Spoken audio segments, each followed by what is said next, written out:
Donc, Monsieur le Président du Parlement européen, nous continuons. Nous allons, avant de continuer sur notre objectif qui est l'arrêt de la guerre entre l'Algérie, le Mali et le Niger, nous allons résumer rapidement ce que nous vous avons dit dans la première partie. Donc, l'Afrique du Nord est dans une guerre, pendant que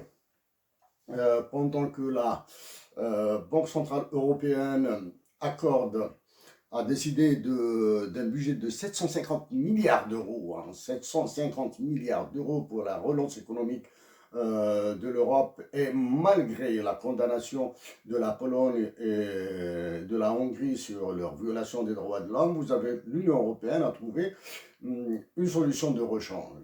Au lieu du vote unanime du Parlement européen, c'est maintenant la majorité qualifiée. Voilà. Et ça, c'est le côté européen. Côté les États-Unis d'Amérique, euh, le Congrès américain a approuvé un budget de l'ordre de 1 000 milliards de dollars pour la relance économique des États-Unis d'Amérique dans le cadre de cette pandémie. pandémie. Pendant ce temps-là, l'Afrique du Nord, et dans notre cas l'Algérie se retrouve sous les programmes d'austérité irréversiblement décidés par le FMI et la Banque mondiale, lesquelles organisations internationales agissent, pour le compte des puissances de ce monde. Concernant toute l'Afrique et en particulier la zone du franc CFA, nous avons dit que l'UMOA, l'Union monétaire ouest-africaine, et l'UEMOA, qui est l'Union économique et monétaire ouest-africaine, ainsi que la BCAO, sont des organisations fascistes, terroristes. Là, nous avons dit que la continuation de l'usage du franc CFA ou du futur éco, juste un changement cosmétique, de nom, n'enlevant rien le caractère de fiducie de cette monnaie, le caractère criminel de cette monnaie. Juste une parenthèse, nous ignorons ce que les universités des pays de la zone CFA enseignent en termes d'anthropologie des monnaies, en termes d'épistémologie dans le domaine de la monnaie, et nous ignorons aussi ce que les étudiants, ou bien les enseignants en économie de ces universités, y compris les universités algériennes, enseignent en termes de ravage, ou du moins, pour être plus objectif, plus neutre, des avantages et des inconvénients d'une surévaluation, d'évaluation d'une monnaie. Nous rappelons juste que la Chine opte pour un contrôle strict de ces monnaies. Nous rappelons aussi que l'Union européenne est formée de pays qui utilisent l'euro comme monnaie et des pays qui n'utilisent pas l'euro comme monnaie. Et les pays de l'Union européenne non membres de la zone euro se portent bien. Voilà rapidement un dernier mot sur la zone de libre-échange continentale africaine. Nous le disons d'une manière simple, claire et limpide. La zone de libre-échange continentale africaine est une décision des États-Unis d'Amérique à laquelle l'Union européenne et toute l'Europe, et même la Chine, la Russie et le Japon, doivent se plier. Donc la zone de libre-échange continentale africaine, qui ne mérite pas d'exister, est une décision américaine qui a été pilotée à partir, dans l'étude idiote a été faite à partir de l'université de Denver, dans une école spécialisée pour les études du futur, sur le futur affilié à l'école de Denver, à l'université de Denver, qui porte le nom du père de Madeleine Albright, l'ancienne ministre de la Défense, ministre des Affaires étrangères des États-Unis d'Amérique. Voilà pour la ZLECA. Maintenant, pour l'Algérie, elle doit demeurer membre de cette zone de libre-échange continentale africaine, combien même elle est idiote, stupide, aucune théorie économique ne justifie son existence, elle doit demeurer membre et s'interdire tout commerce dans le cadre de cette zone de libre-échange. Bien sûr, sur cette décision nous permettant de dire deux mots en anglais parce que nous allons envoyer ce message à l'université de Denver, puisque les Africains fuient les polémiques, fuient des bagarres même dans leur intérêt. Probablement que les Américains et les Africains qui ont sévi dans le cadre de cette opération réagiront. So, to the economists who had initiated the free trade zone in Africa. I say here from Cornwall in Ontario, that your study is stupid. First, that your study about the theories that you have used in your report are stupid. First. Second, there is no indication, no information about the money that will be used in Africa according to your study. Third, there is no information about the natural resources and their pricing. So, I am ready to come to the University of Denver and to make a speech about this ignominy.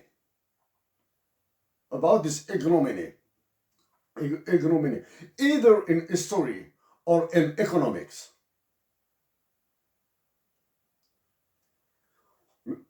Maybe it will be an opportunity for me. I will take the advantage to visit Washington in order to do the same thing with the economists of the consensus of Copenhagen Consensus, which is administered from Washington in the United States of America.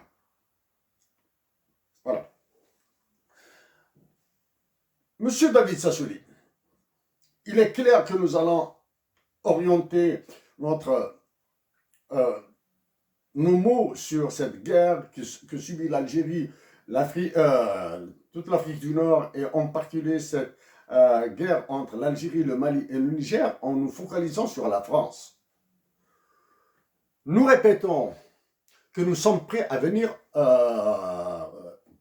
nous adresser aux députés du Parlement européen. Nous sommes prêts à rencontrer le président de la France, Emmanuel Macron, pour des discussions et éventuellement sortir de cette étape suicidaire, tant pour l'Afrique du Nord que pour la France.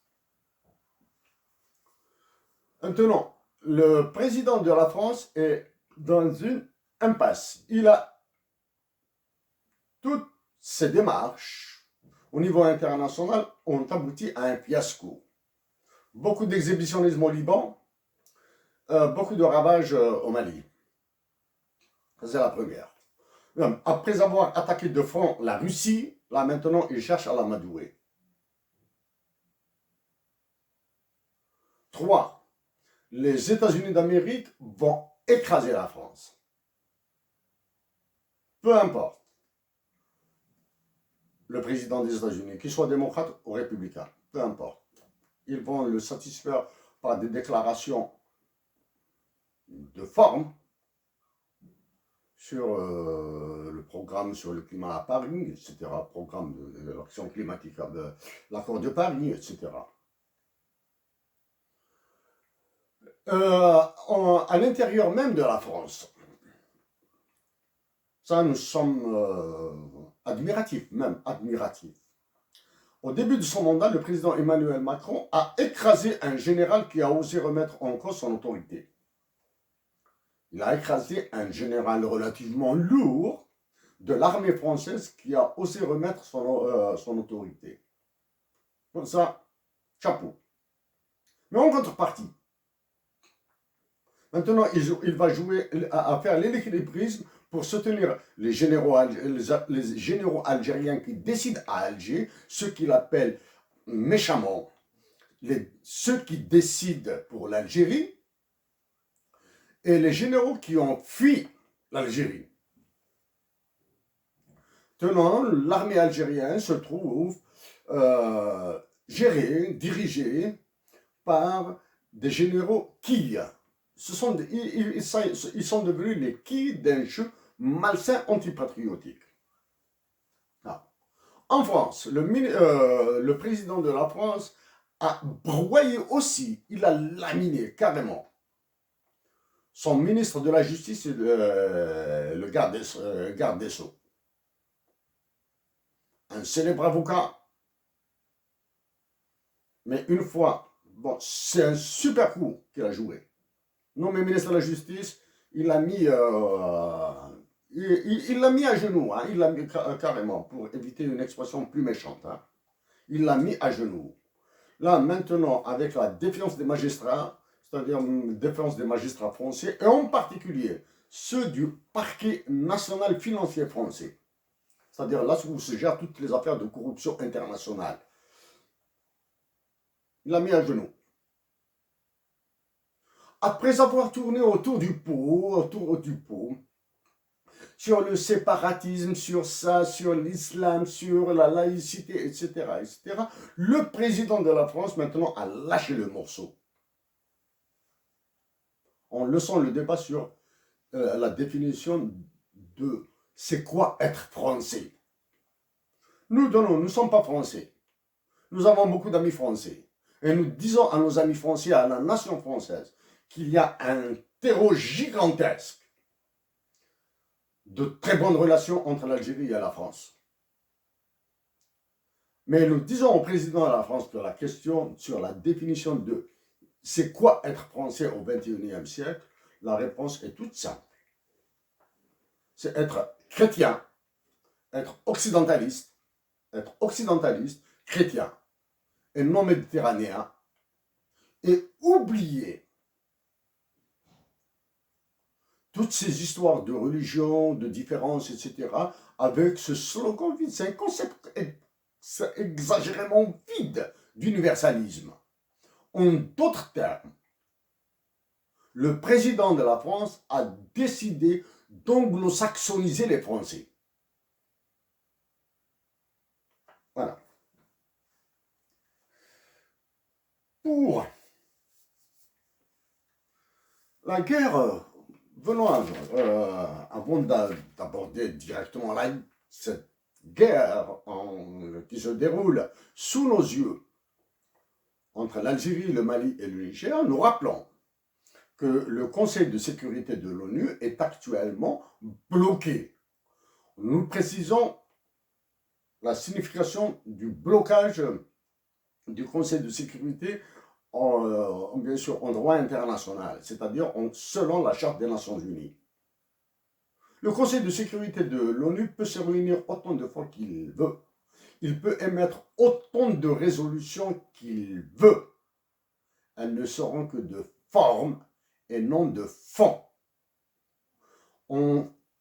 Autrement dit, il n'y a aucune décision de fond sur la paix et la sécurité dans les futurs. Il n'y aura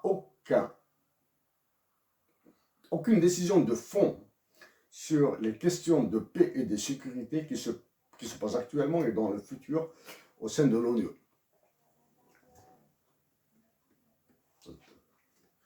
Les 5 membres permanents du Conseil de sécurité, avec droit de veto, se sont mis d'accord pour dire que tant que la bataille, que la guerre des équilibres au niveau mondial, tel qu'ils le veulent, n'est pas définie, aucune décision ne sera prise sur les guerres que nous allons déclencher, accepter ou tolérer. Voilà.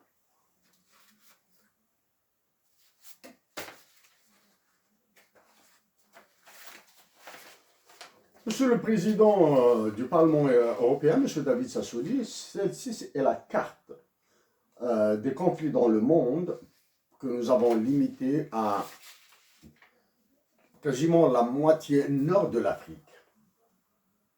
Elle est de l'UCDP.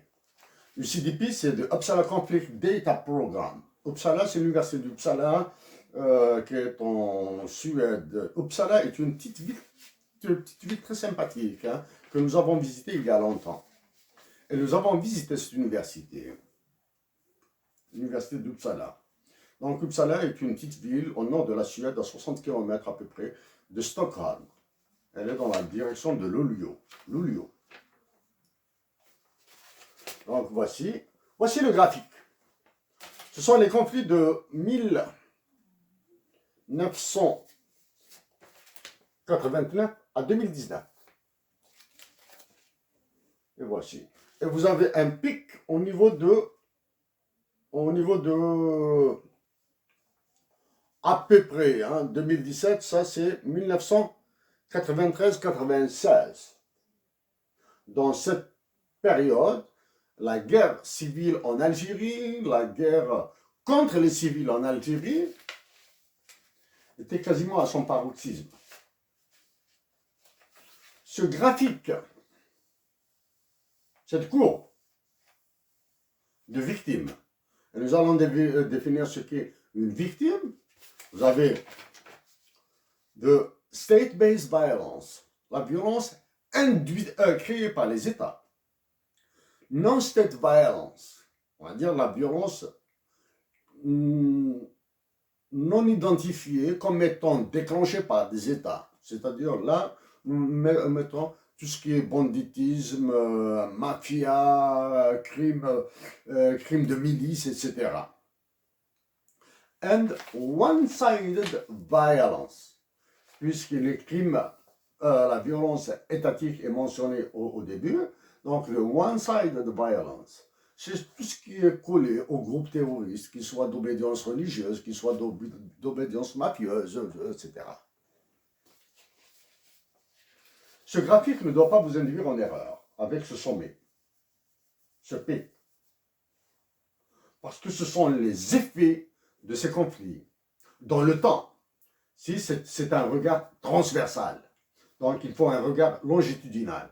Pour simplifier l'explication, il suffit de voir les conséquences et les effets de la guerre de libération de l'Algérie qui dure depuis 1962 à 2021.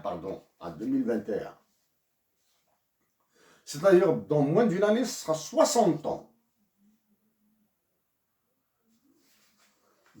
60 ans depuis que durent les effets d'une guerre.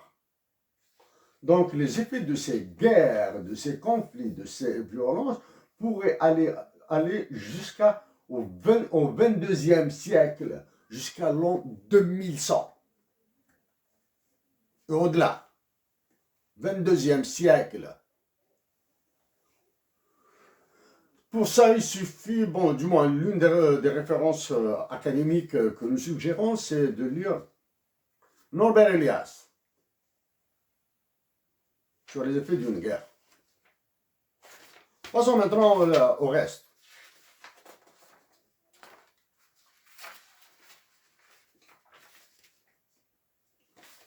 Voici un document qui s'appelle, titré FY19 Enduring Footprint. Voici.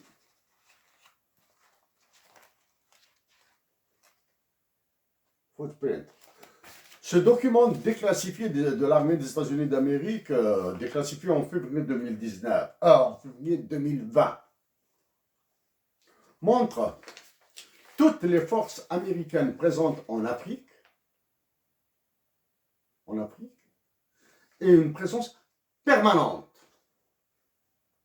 en Afrique. Précision sur ce document. C'est un document de l'armée américaine. Hein. Vous avez la mention ici, secret.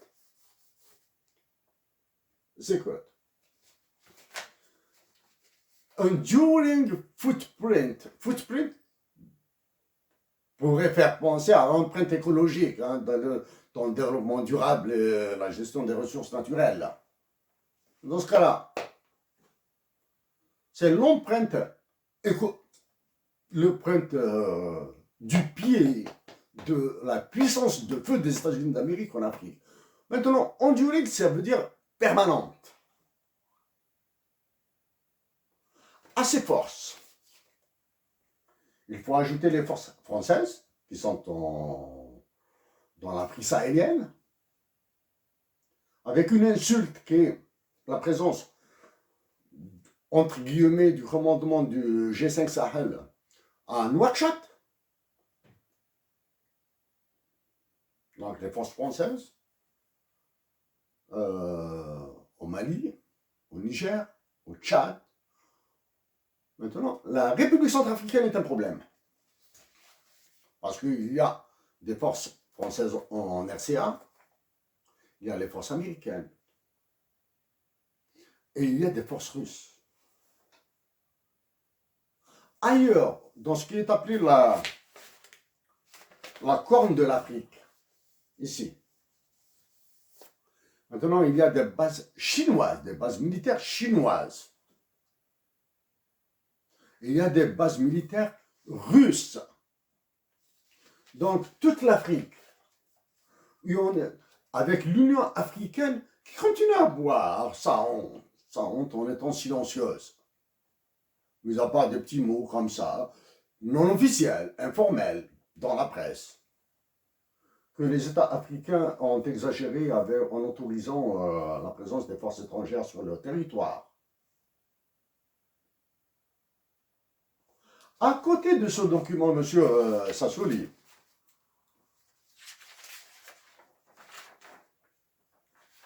il a les mêmes cartes, mais avec moins de flèches, de l'armée des États-Unis d'Amérique. FY19, non-enduring footprint. Non-enduring, c'est, nous pouvons traduire par les forces d'appoint, les forces de logistique, les forces de soutien. Si dans les forces américaines permanentes en Afrique, il y a toute l'armada américaine, dans ces forces de soutien, il doit y avoir la même armada, sauf qu'elle est gérée rationnellement. Rationnellement. Maintenant, avec la présence des forces armées américaines, de base chinoise, de base russe, nous ignorons maintenant la nature, la catégorie des effectifs. Est-ce que ce sont des forces régulières, c'est-à-dire des armées officielles? Est-ce qu'il y a un mélange entre armée officielle, forces spéciales de tous les pays et les milices privées et les armées privées? Les armées privées, c'est banal, hein? La Turquie a une armée privée de terroristes, là. La Russie, la même chose. La Chine, la même chose. Et en mieux, c'est selon. La Chine utilise les musulmans ouïghours comme force spéciale. Les États-Unis d'Amérique ont dépassé toutes ces histoires de religion, de race, d'ethnie, d'origine. Ils payent, point barre. Et bien sûr, aux États de se cotiser pour payer les assurances nécessaires.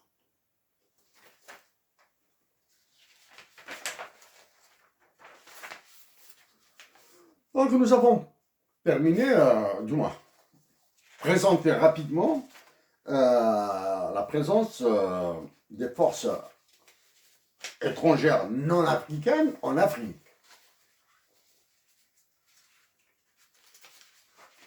En Algérie maintenant, dans le cadre de l'Algérie, spécifique de l'Algérie, des compatriotes algériens ont été condamnés parce qu'ils ont porté atteinte au moral des troupes, à toutes ces histoires. Maintenant, ceux qui portent atteinte au moral des troupes, ce sont les généraux eux-mêmes qui sont devenus des quilles. La prochaine attaque du président de la France, via ses ministres, via des articles de presse, via des débats tirés par les cheveux sur les plateaux de certaines télévisions françaises, etc., va mélanger entre la carotte et le bâton. Au général algérien, soit vous pliez, soit on fait ceci, cela, cela, cela. Les généraux algériens continuent à avoir leur honte. Le sommet de la honte, de leur honte,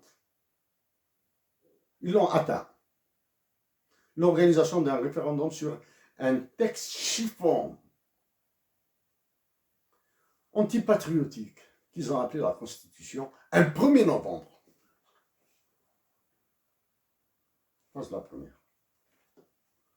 Non. Il y a des opérations, il y a dans l'information omnibus, des informations sur le terrorisme et les rançons. Et le paiement des rançons par la France essentiellement à des milices, à des groupes mafieux, terroristes, tout ça. Hein. Tout ça au Mali, au Niger. Des rançons qui se sont retrouvés en Algérie. Nos compatriotes algériens doivent être très vigilants, faire attention à ce genre d'informations. Il y aura du terrorisme qui sera instrumentalisé pour divertir l'opinion publique. La plus grande opération de diversion sur laquelle nous allons revenir en tant que nous voulons, c'est les futures élections législatives. Diversion. L'autre diversion, c'est l'organisation des procès à tort et à travers. Décider de la date d'un procès, le reporter. Tout ça. La liberté provisoire. Le maintien du suspense sur des douleurs atroces des familles que nous comprenons. Nous sommes solidaires avec nos compatriotes algériens, avec les mères, les pères, les épouses, les frères, les enfants de ces détenus innocents. Même si un détenu a attaqué, même si un compatriote algérien a dit des méchancetés sur l'armée algérienne, a dit des méchancetés sur le président, sur celui qui prétend être le président de la République, sur des ministres, un gouvernement qui a conduit l'Algérie à la faillite. Pas plus que la faillite, ils ont vendu l'Algérie. Même s'ils ont dit des méchancetés, même si même s'il y a des articles qui remontent à la dictature, qui les condamnent, etc.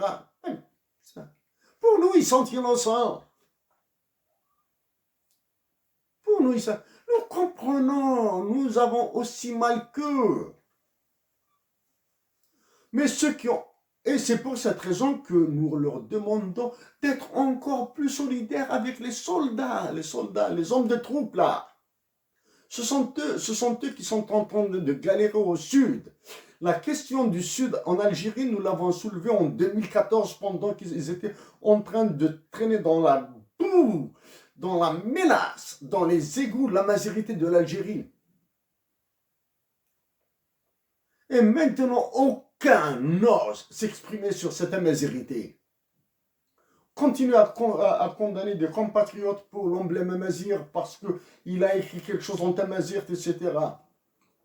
Et maintenant, avec cette guerre qui est en train de se dérouler au sud de l'Algérie, au nord du Mali et au nord du Niger, il faut faire la jonction, bien sûr, avec le Tchad, la Libye, etc. Nous n'allons pas rentrer dans tous ces détails que nous avons traités auparavant.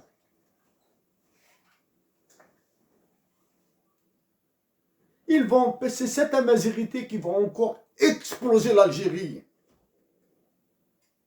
Si la question identitaire n'est pas posée sereinement dans tous ces pays. Nous avons dit, M. Sassoli, dans la première partie, que nous avions commis probablement une erreur d'analyse. Nous avons dit que la partition du Mali et de l'Algérie étaient sur le tapis depuis le début des années 90. Elles étaient sur le tapis. La partition de l'Algérie et du Mali était sur le tapis.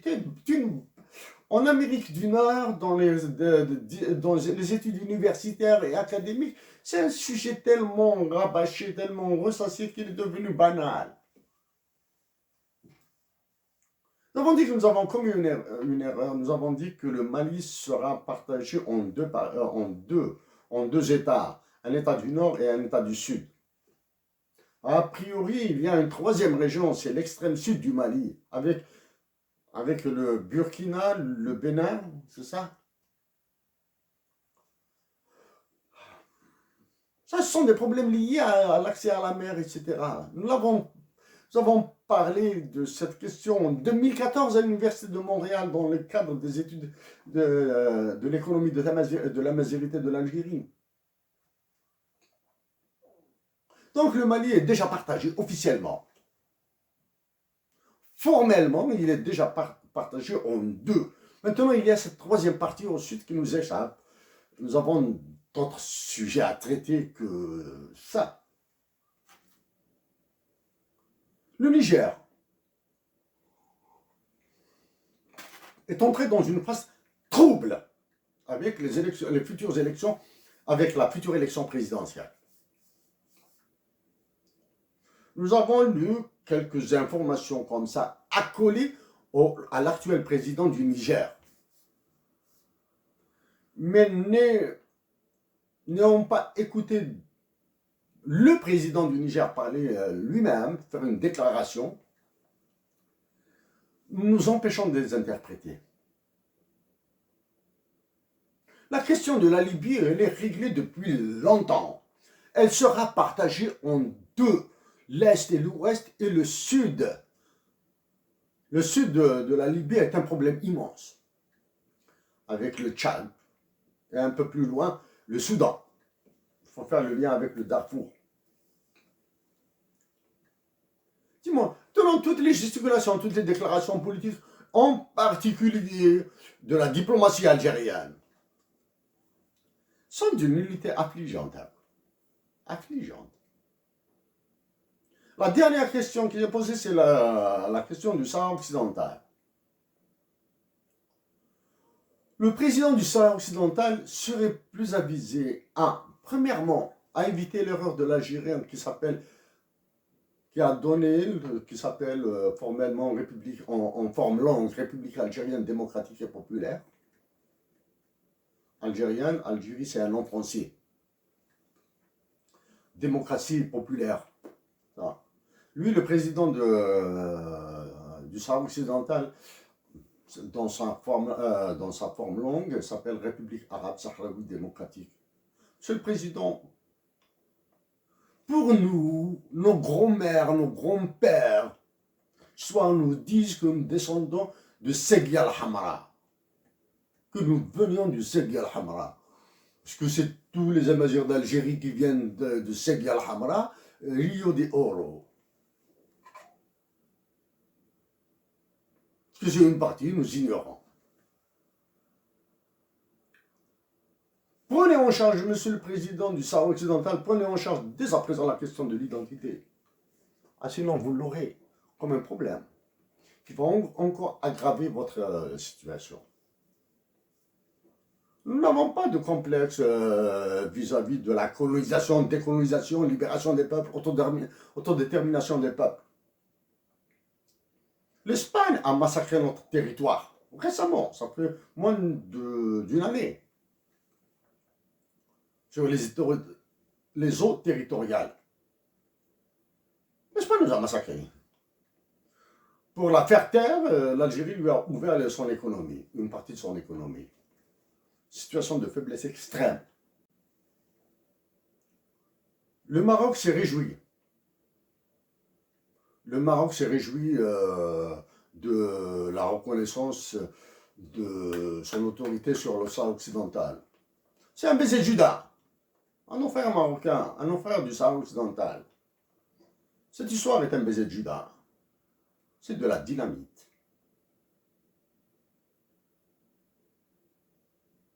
Donc, monsieur David Sassoli, en vous réitérant notre, nous souhaitons bien sûr que toutes les actions d'autres actions diplomatiques doivent être menées tout azimut pour arrêter la guerre entre l'Algérie, le Mali et le Niger. Nous vous disons que nous sommes prêts à venir vous parler de confirmer que l'Algérie viole les droits de l'homme. Mais nous allons parler d'autres affaires. Nous sommes prêts à rencontrer le président de la France. De par le passé, nous avons pratiqué la symétrie de l'information avec une information complète. Depuis maintenant 6 mois, nous avons décidé d'aller vers l'asymétrie de l'information avec information incomplète. C'est une situation extrêmement complexe à détricoter, à analyser, parce qu'il faut supposer toutes les situations possibles. Asymétrie de l'information, information complète. Alors là, pour parler d'information parfaite, c'est encore très loin. Nous sommes très loin. Donc, ça demande beaucoup d'analyse et de sérieux.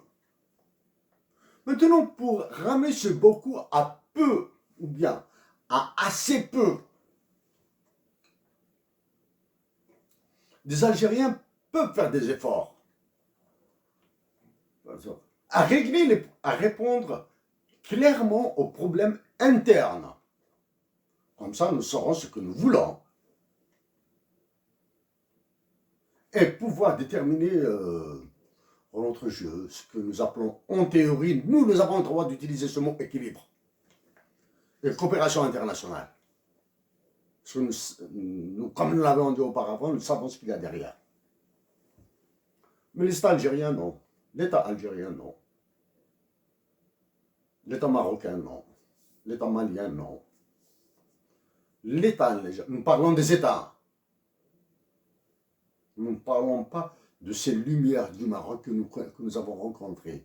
Lumières tunisiennes. Que nous avons rencontrées à Montréal. Oui, nous avons des amis du Mali, de Côte d'Ivoire, du Sénégal. Ils sont brillants.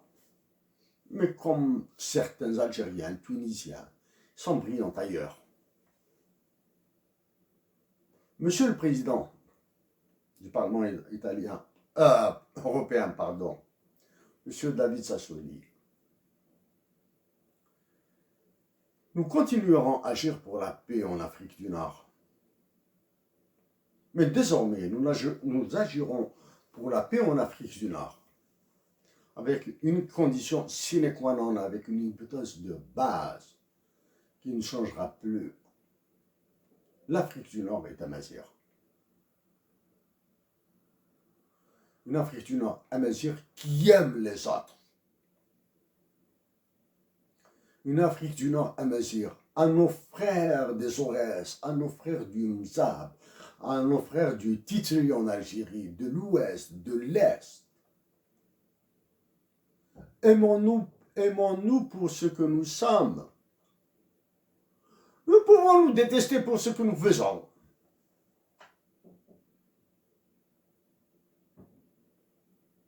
Mais s'aimer, c'est collectif. Se détester, c'est individuel. En disant s'aimer, c'est collectif, se détester est individuel ou bien birelationnel. Il y a beaucoup de questions que nous avons éludées parce que nous voulons être associés à la paix. Nous ne voulons pas être associés à la guerre. Nous voulons que notre nom soit associé à la préservation de la vie, de la paix, de la joie des familles algériennes. Nous ne voulons pas que le nom de Cheikh Haïssed soit cité parce qu'il a participé à l'effusion du sang ou à la mort. La mort, nous la connaissons. Nous la connaissons dans sa douleur la plus atroce. Nous la connaissons dans sa douleur la plus atroce.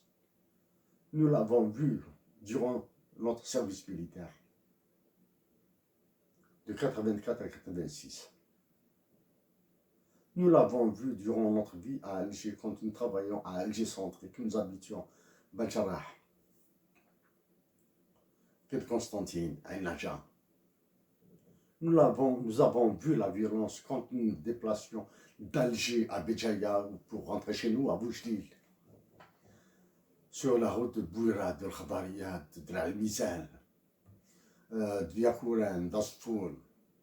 Il est horrible de faire de la pièce. Je vous jure, monsieur David Sassouli, qu'on faisait la pièce. Par où allons-nous passer? Par Rakhdaria Bouira, par Yakouran, par Azazga pour rallier. On fait la pièce, c'est tellement dangereux. Alors, chers compatriotes d'Algérie, de Cornwall, en Ontario, nous vous saluons, agissons pour la paix, mais agissons pour la paix en Algérie et en Afrique du Nord avec notre amazérité. Merci.